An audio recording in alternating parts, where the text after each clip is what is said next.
Well, cover your eyes, everyone. That car's taking his clothes off right here on the corner of Peachtree in Atlanta. Some vehicles just have no respect. How are you guys today? It's your old pal Jordan the Lion. Yep, that's probably some art. I'm guessing, yeah, that's got to be some art. Well, today we are going to check out the house that Margaret Mitchell wrote Gone with the Wind in. Daze with Jordan the Lion begins now. Well, here's our first introduction to Margaret Mitchell's Story of the South. Gone with the Wind, one of the most popular depictions of Atlanta and Civil War South, almost never made it to print. Margaret Peggy Mitchell Marsh, former reporter for the Atlanta Journal, wrote the manuscript to occupy her time after an ankle injury left her confined to a small apartment. After working on it for 10 years, Mitchell wasn't sure she wanted the novel to be published, remarking in a letter to a friend, "In a weak moment I have written a book." She submitted the manuscript to Harold Latham, the vice president of Macmillan Books. Despite receiving a telegraph that read, "Have changed my mind, please send manuscript back," Latham convinced Mitchell it needed to be published. Printed in 1936, Gone with the Wind was an overnight sensation and eventually a classic, winning the Pulitzer Prize for Literature and becoming one of the most best-selling books of all time. So here's a placard letting us know that we are standing in front of the Margaret Mitchell house. And I believe it is free, so we're gonna go in there, and it says completed in 1899 by Cornelius Sheehan. The Margaret Mitchell house was originally a single-family Tudor Revival residence. In 1913, the house was relocated to the rear of the property and converted into a 10-unit apartment, known as the Crescent Apartments in 1919. In 1925, Margaret Mitchell and her husband, John Marsh, which we'll talk about him, moved into an apartment number 1 where Mitchell wrote the Pulitzer Prize-winning novel Gone with the Wind. Today, the Margaret Mitchell house is a designated city landmark listed on the National Historic Register, Historic Places, popular tourist destination and home to the award-winning literary center at the Margaret Mitchell house.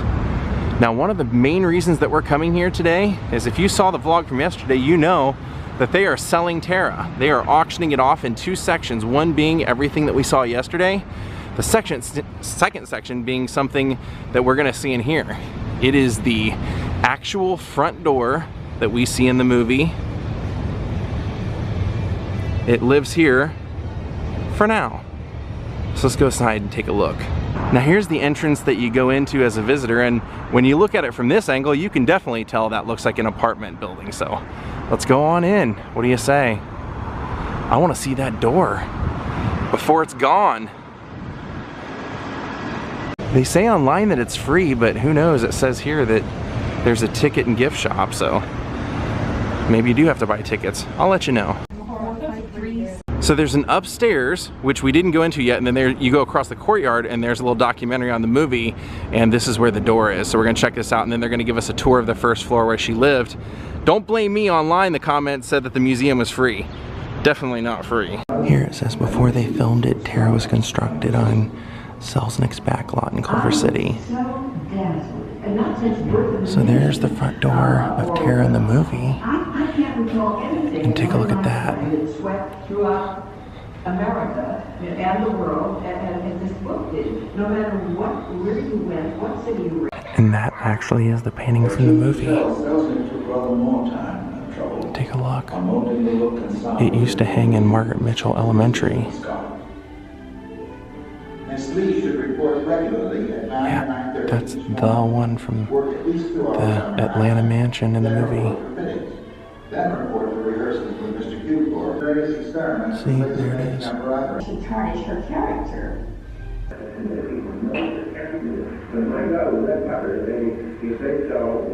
If you want to know more about that, go watch my vlog from yesterday. 12 Oaks. Now if you saw yesterday's vlog, you know that the actual door handle and the like piece that goes around it is not on there because they have it at the Talmadge estate that we were at yesterday. So there's the cleaned up facade of Tara. January 25th. Dear John, don't get panicky if you see. Now we're gonna go take the tour. I don't know if we're allowed to do any photos or filming or anything like that. So if I can show you anything, I will. And if not, we'll head upstairs and check out some more memorabilia. Here's the door. Our tour hasn't started, but I noticed right away Mr. and Mrs. John Marsh. So you can see part of it at Smith College.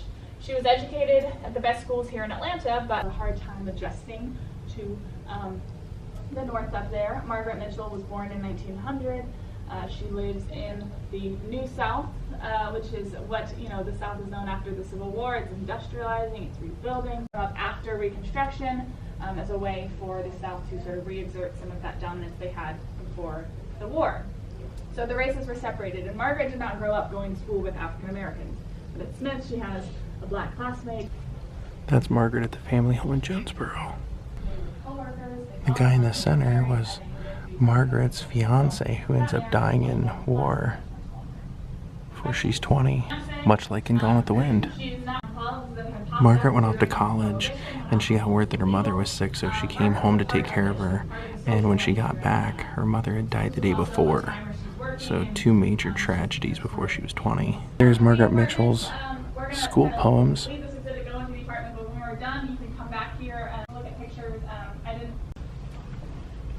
Now this wall goes into a little bit of her life.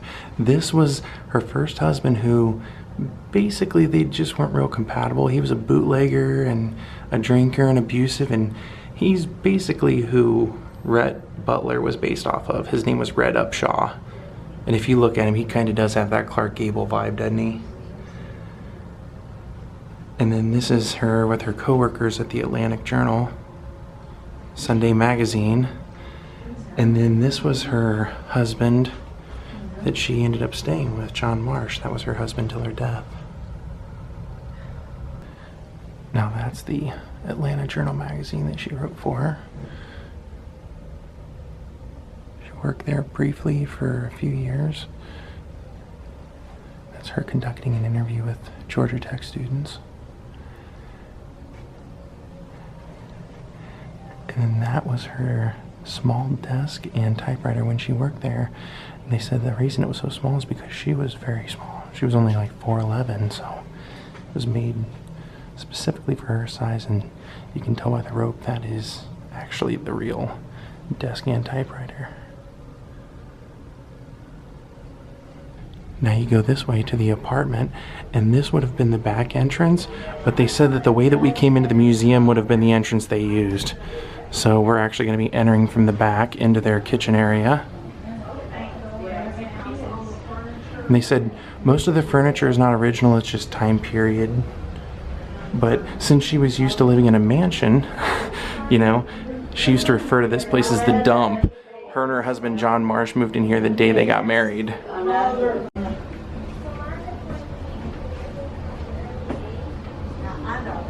And you would have put the matches there so that you could light the stove.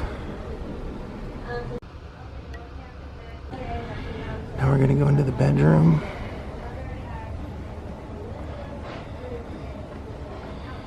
The sewing machine.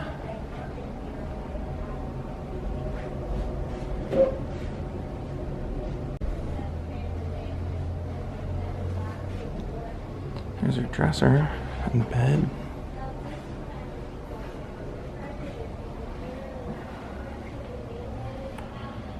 And that connects into the kitchen where we just came from. So now we go towards the living room, and we have her bathroom right here.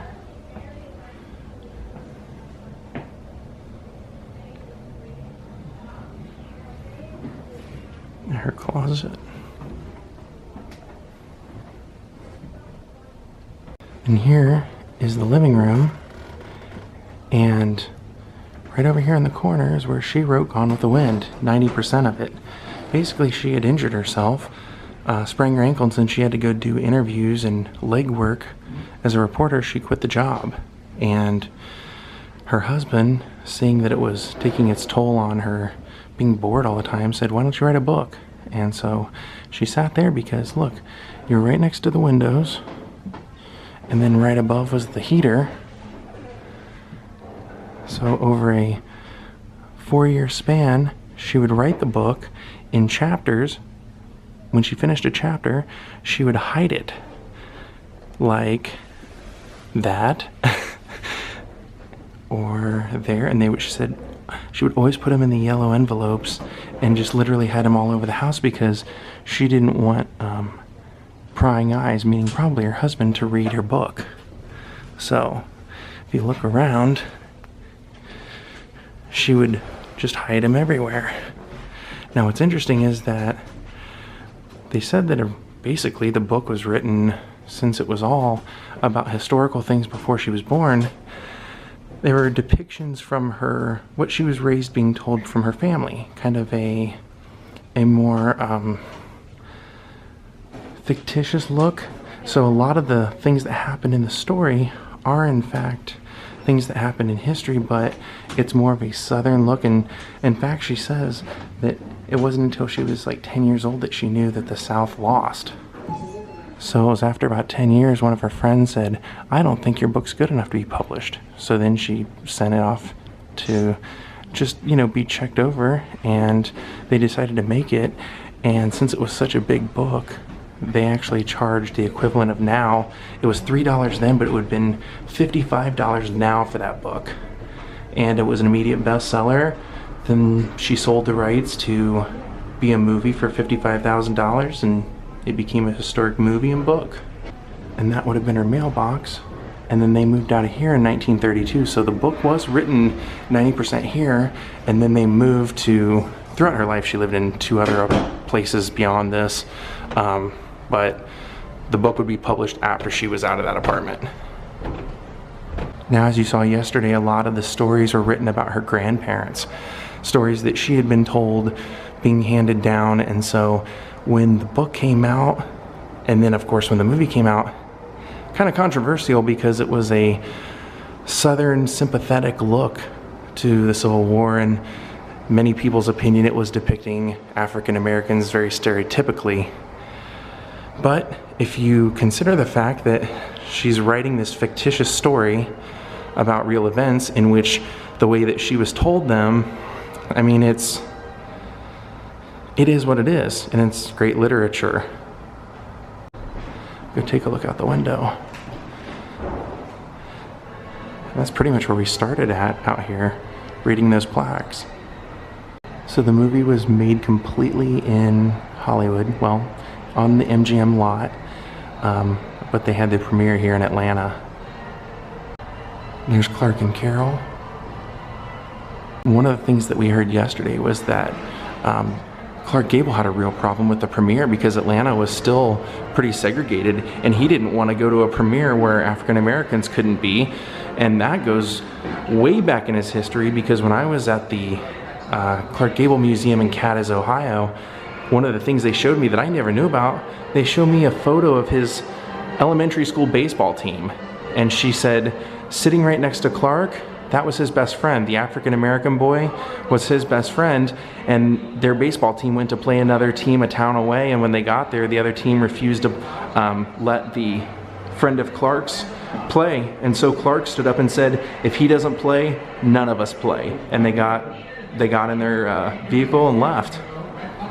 So he was always very, very pro-equality.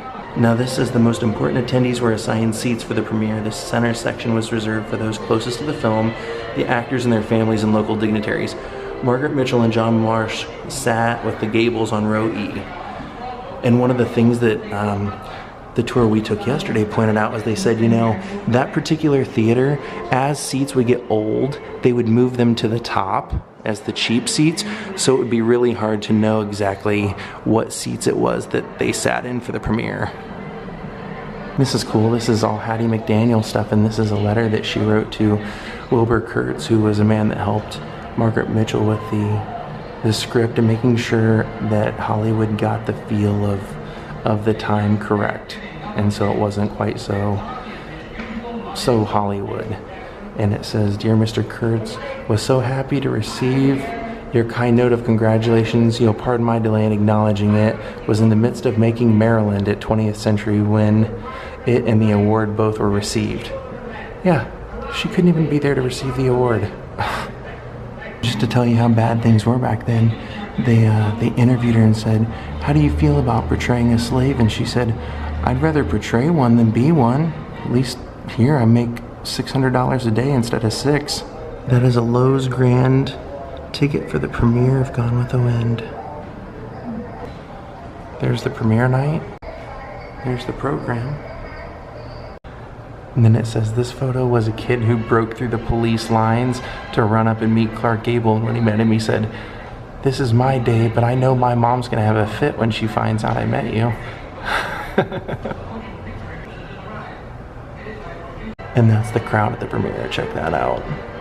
And look at the premiere. They had the facade, or a facade, of Tara on the stage. Take a look at that. That's Clark and Margaret together. It's kind of crazy for a man that she was only married to for 4 months that he became such an, or his personality became such an integral part in who Rhett Butler became, and that she thought Clark did an amazing job.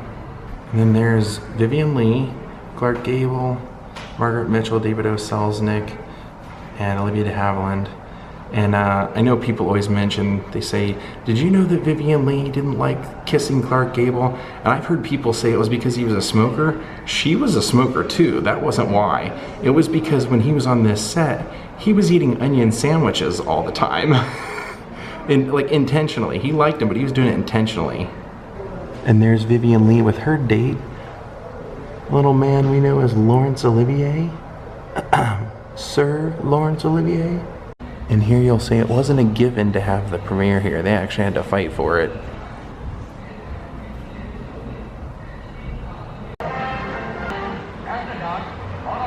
Well, we're gonna go take a look at where Margaret Mitchell was killed, but this would have been her front porch, because that was apartment 1 that we were in, and I just thought this was a cool touch. They still have that gas lantern there, gas light. So where Margaret Mitchell was killed was actually only 3 blocks away, so we're gonna walk over and I'll tell you how that happened. So Margaret's house that we were just in was on 10th and Peachtree. So we're actually walking to 13th and Peachtree. Now the museum today didn't mention anything about it, and I kind of even prompted them a little bit. I said, "How was her relationship with her husband?" They said, "Oh, it was fine. You know, they had, you know, pretty good relationship." But I've heard a few times that there was some speculation that possibly had pushed her. They say that they were there together and they parted ways, and then she ends up dead. When we get there, I'll tell you how it happened and kind of what they believe. Or some people have said rumors. So I undoubtedly believe that many things have changed at this intersection since Margaret lived here, especially because they're literally getting ready to change now. You can see they're closing off where the street used to cross through, and it looks like they're gonna build something there. And right here we have a parking structure. But it was at this intersection at the age of 48 years old. Margaret had only written 1 full book. She had written pieces of other books, but the story was that she was crossing the street at 13th and Peachtree, and an off-duty taxi driver hit her crossing the street. Now that's basically all the museum told us as well, but I had heard, as I said, speculation that either maybe she was nudged, or that her husband had coaxed her to cross the street, or who knows. But this is where she was hit and was killed. So she's only buried about a couple of miles away from here, so we're gonna go to her grave now. I guess anything will pass for art these days, won't it? Here we are. Oakland Cemetery, 1896. So that would have been 4 years before she was even born. That's where, in Gone with the Wind, Scarlett O'Hara's first husband, who's killed in the war, is buried in the Civil War section.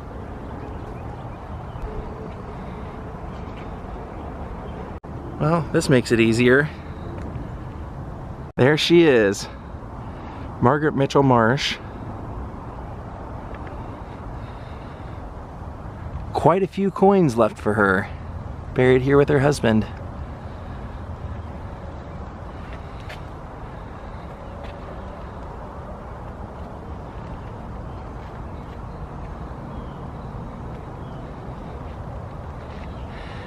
Well, if you're only going to be known for 1 book, that's probably a pretty fair piece of literature to be known for.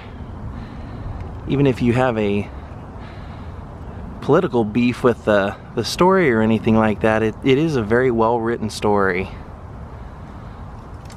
Oh gee, I wonder what the story is behind his death, because look, yeah. 1952, and she passed away in 1949.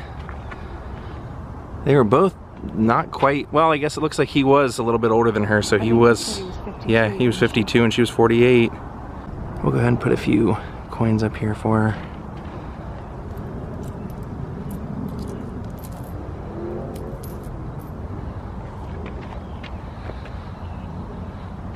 Well, there you go, guys. I hope you enjoyed this vlog today. Little background on what we were talking about yesterday. Get to see into her life outside of the book. Hope you guys all enjoyed this. Have a great night. We'll see you all tomorrow. Goodbye.